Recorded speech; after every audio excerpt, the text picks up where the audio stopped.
Hello, today is September 9th, 2023, and welcome to this edition of Arbitrage Weekend News.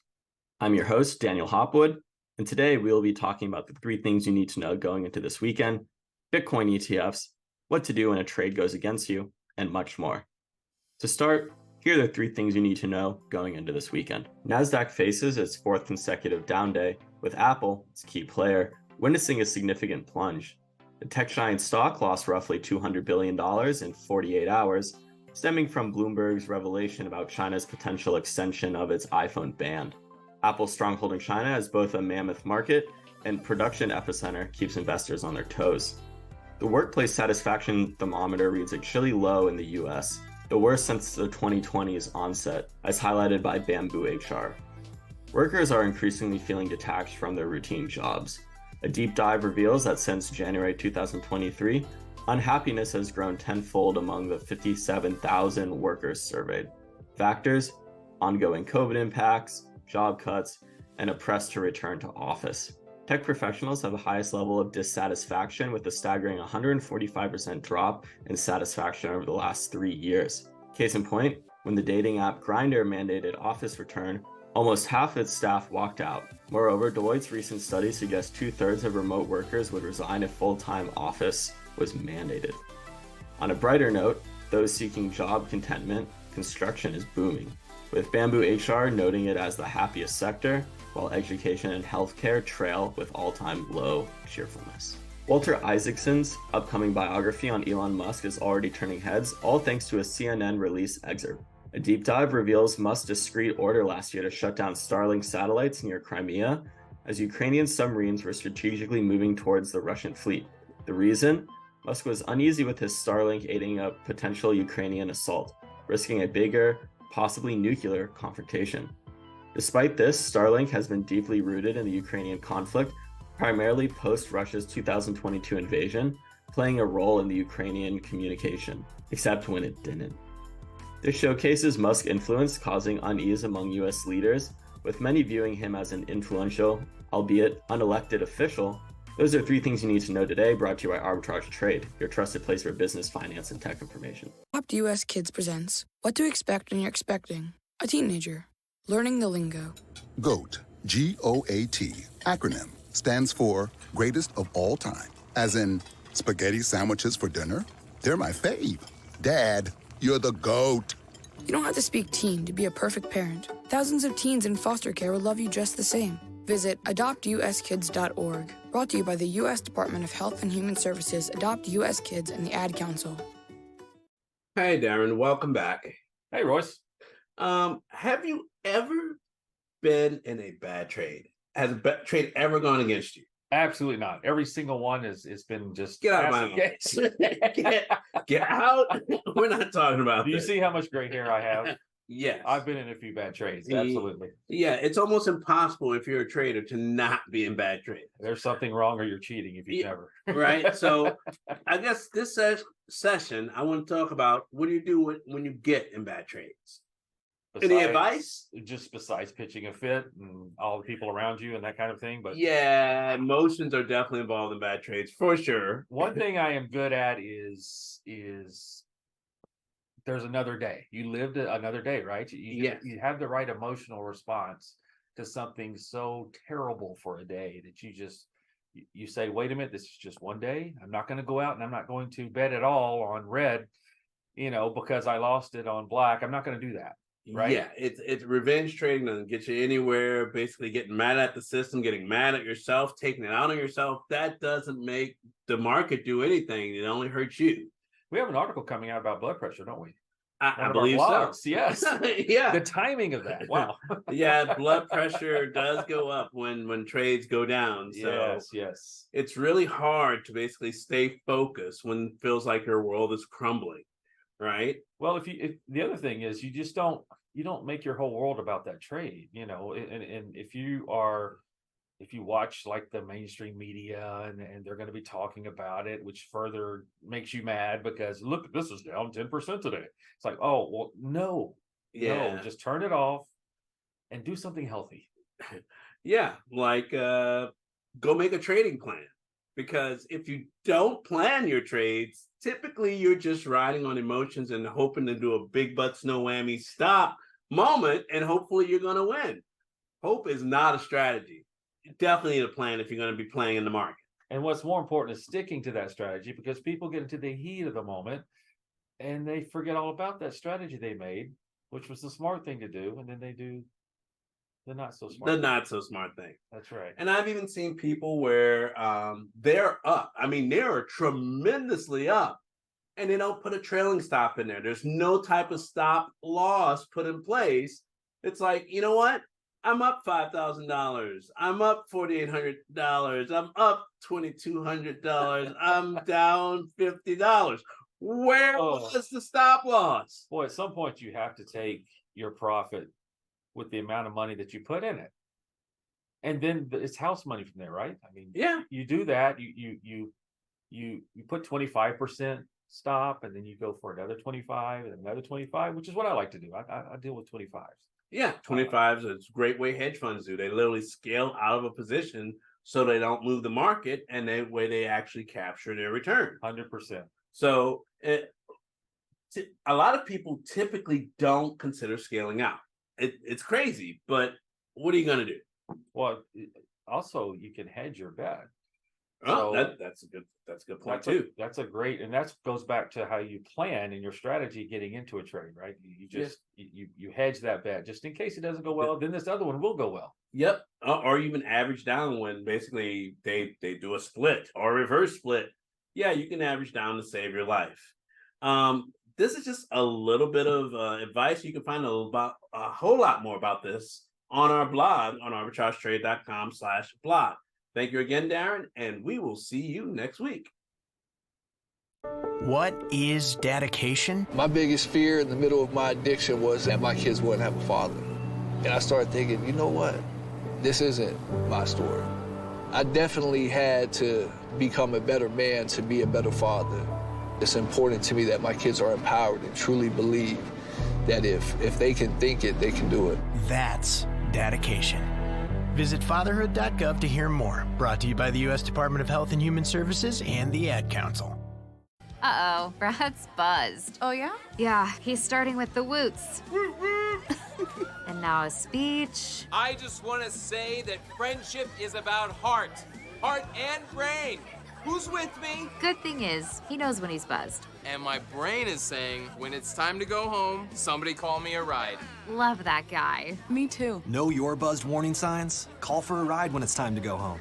Buzz driving is drunk driving. A message from NHTSA and the Ad Council.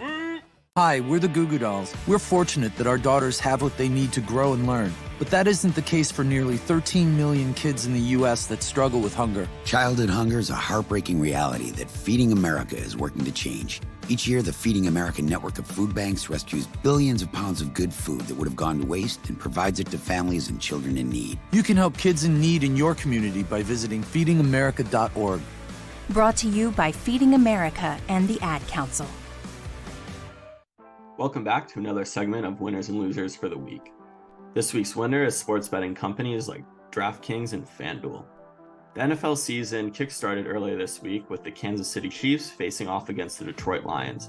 And while fans were excited about the game, the sports betting industry is in the limelight. A recent survey by the American Gaming Association anticipates a significant rise in the number of bets placed this season, forecasting that 73.5 million US adults will place bets this year, a substantial increase from 27 million in 2022. This boom makes companies like DraftKings thrive. DraftKings, alongside FanDuel, reigns dominant in the sports betting market.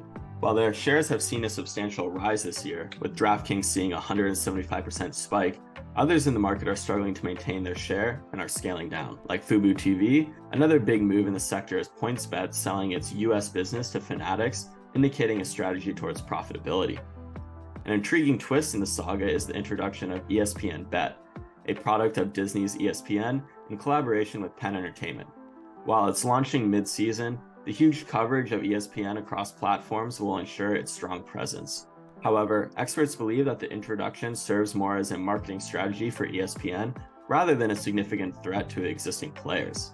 While the entry of ESPN Bet could stimulate promotional activities, companies like Gambling.com might benefit. Looking at the broader view, DraftKings and Penn Entertainment lead in the Roundhill sports betting and iGaming ETF, indicating the former's influential stance in the sector. Reflecting on DraftKings' recent performance, it successfully achieved a positive EBITDA in Q2, causing its shares to spike. Operating under the DraftKings and Golden Nuggets brand, the company has seen revenue surge by 88% to $875 million in Q2, exceeding expectations. Their strategy of improving customer retention, introducing in-house betting capabilities, and new live betting markets has significantly contributed to their improved financial results. Concluding, while it was previously speculated that betting on DraftKings in the short term would be a very easy money bet, the long-term speculations remain optimistic as well. The ESPN Bet might be making waves and should not be underestimated. It's evident that they've been earning their title as the winner of the week in the sports betting arena. This week's loser is Amazon. In recent developments, Amazon is potentially staring down the barrel of a lawsuit from the US Federal Trade Commission, or the FTC, that seeks to dismantle its monopoly in the e-commerce world. The threats don't stop stateside. European regulators are also zooming in, signaling a heightened scrutiny over Amazon's sprawling business practices. Essentially, the world's e-commerce juggernaut is being confronted on multiple fronts over its dominance. The major concern here is how breaking up Amazon would affect its existing business model. For 25 years, Amazon integrated and diversified operations, having cross-promoted its services, leveraging its vast reach to amplify sales.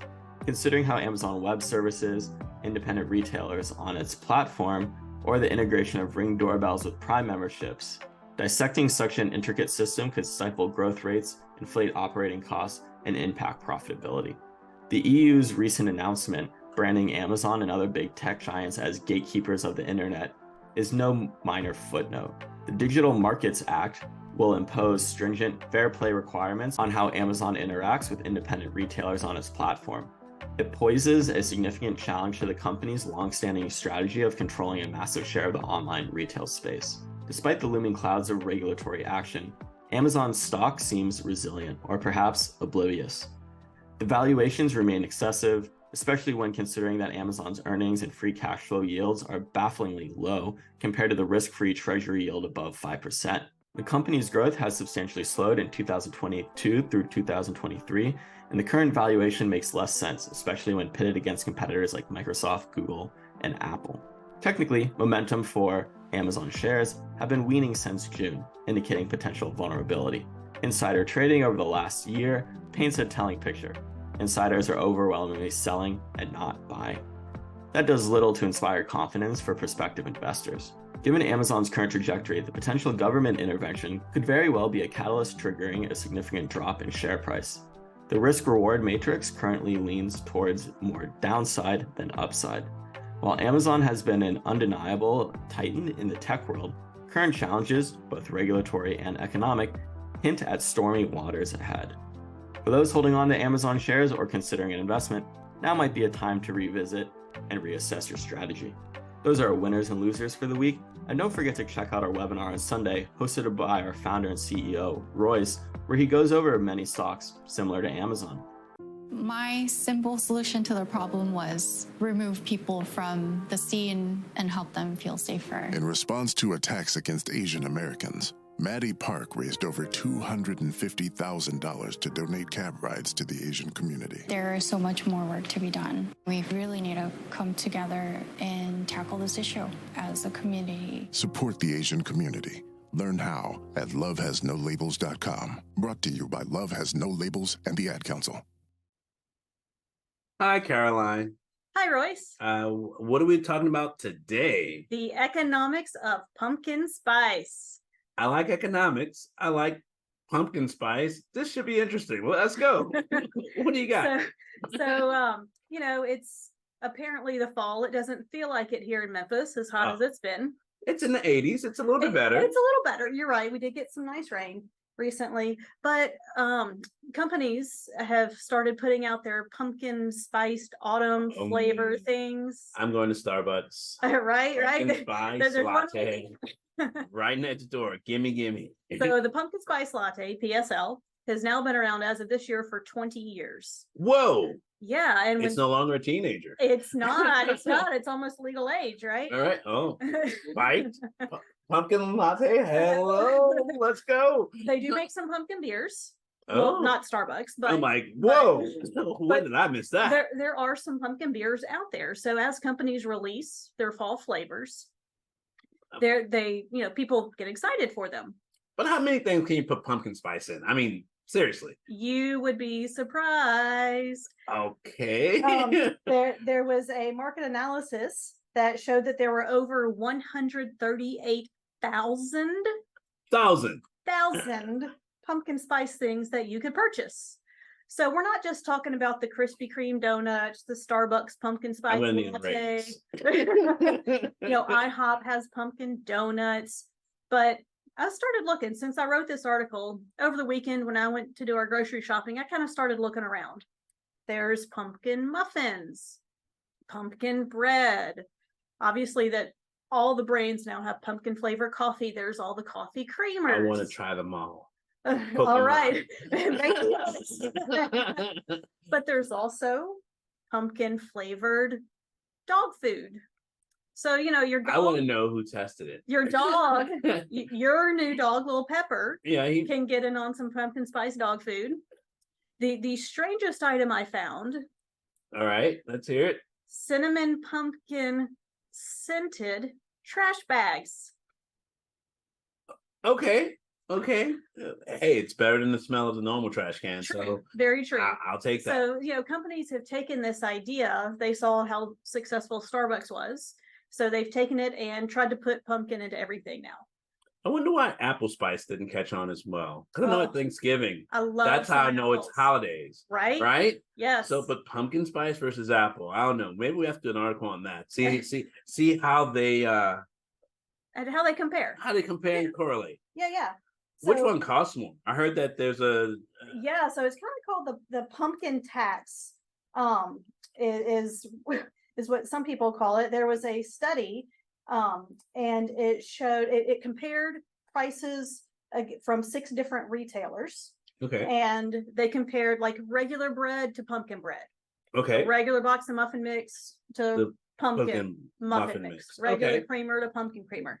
And they found on average this pumpkin tax, the average on pumpkin spice items was 8.8%. Okay, so next fall, arbitrage trade assist with pumpkin With spice. pumpkin. But people are paying for it. Oh. And so they now have started releasing things earlier. Oh. Like how early? Like October? No. The earliest I saw was Krispy Kreme on August 7th. Wow, that's really early. And now I want some Krispy Kreme. Thank you, Caroline, for joining us. I think we're going to go get some. We'll talk next week. Sounds good. Bye-bye.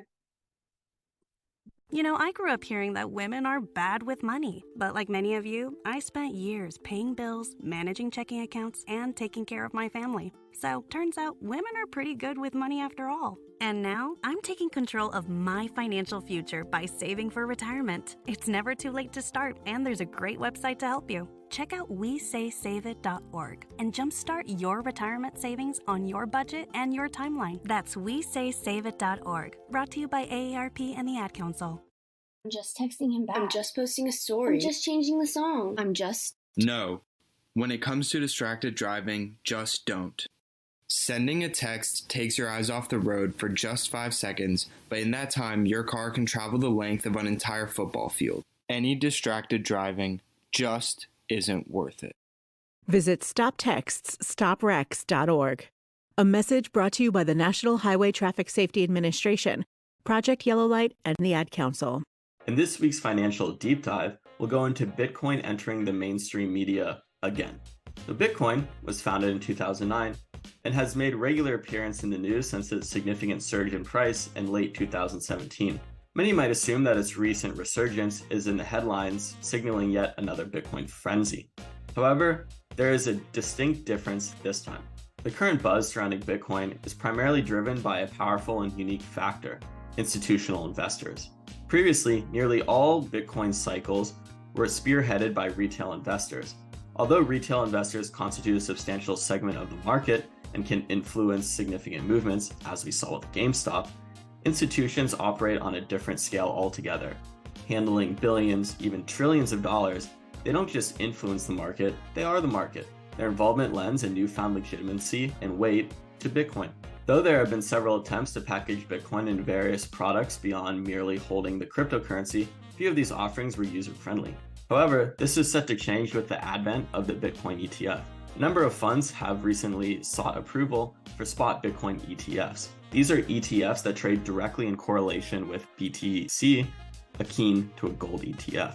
Of these, BlackRock and Fidelity are arguably the most significant. BlackRock is the world's largest asset manager, boasting $9.4 trillion under its management. It offers some of the market's most sought-after ETFs at a competitive rate, which attracts more customers. The firm has announced that Coinbase Custody will oversee its Bitcoin assets, further reinforcing its commitment and credibility into the cryptocurrency market. A question lingering in many minds is, just how many Bitcoin does BlackRock possess? Lately, there have been whispers about unidentified wallets acquiring vast amounts of Bitcoin, and rumors suggesting that BlackRock has been amassing Bitcoin for several years. Fidelity, in contrast, has constructed its own unique infrastructure. Given that they've been mining Bitcoin since 2014, it's widely believed that they are well positioned to launch their Bitcoin ETF. With Fidelity's status as one of the premier brokerage platforms, linking it to its 401k offerings could simplify and secure the process of the average retail investor to possess Bitcoin. This opens up immense market potential, enabling many to seamlessly incorporate Bitcoin into their retirement portfolio. Once spot Bitcoin ETFs receive the green light, it will be an unmistakable sign of Bitcoin's permanent foothold in the financial landscape. However, history has shown that the introduction of a new Bitcoin product is often preceded by a dip in the valuation. So we're left wondering, might this be a new era of Bitcoin adoption commenced on a subdued note? I'm Smokey Bear, and I made an assistant to help you prevent wildfires. Dude, I've got this. I've been camping since I was 5 years old. But I am a camping influencer. You know what? I'll bet you $5. Assistant Smokey, what is the best way to put out a campfire? To put out a campfire, drown with water, stir, drown again. Then make sure the fire is out cold by feeling with the back of your hand. Wait, really? I'll take the $5. Learn more at SmokeyBear.com. Brought to you by the U.S. Forest Service, your state forester, and the Ad Council. Hi, Ari. Thank you for being here. What's your science article this week? Science or is it medical? Is it federal? You always have the coolest stuff. Tell me what you got. We got the government this time. It's not exactly a science unless, you're trying to navigate their website to sign up for Medicaid. That truly it's is a a science. pseudoscience. It sure is. One Medicaid plan. One Medicaid plan. It's not standard like Medicare. No, it's not. Huh. No, it's not. Okay, so how does that impact, I guess, COVID, or did COVID have any interaction with the Medicaid, Medicare? Like, I don't know the difference between. Help, enlighten me, teach me something. I'm going to be old soon. Let me know. No. So Medicaid, unlike Medicare, does not have that, and even technically Medicare doesn't have the age limit on it. But that's neither here nor there. That's neither here nor there. We're gonna get there. We're gonna start with Medicaid. Medicaid, there's different flavors. So you can get it if you're within the federal poverty limit. You can get it. There's flavors of Medicaid for children. So if you've heard of CHIP, that's the Children's Health Program. Oh, okay, yeah. Health insurance program. I missed the I. Shh. Hey, it was silent.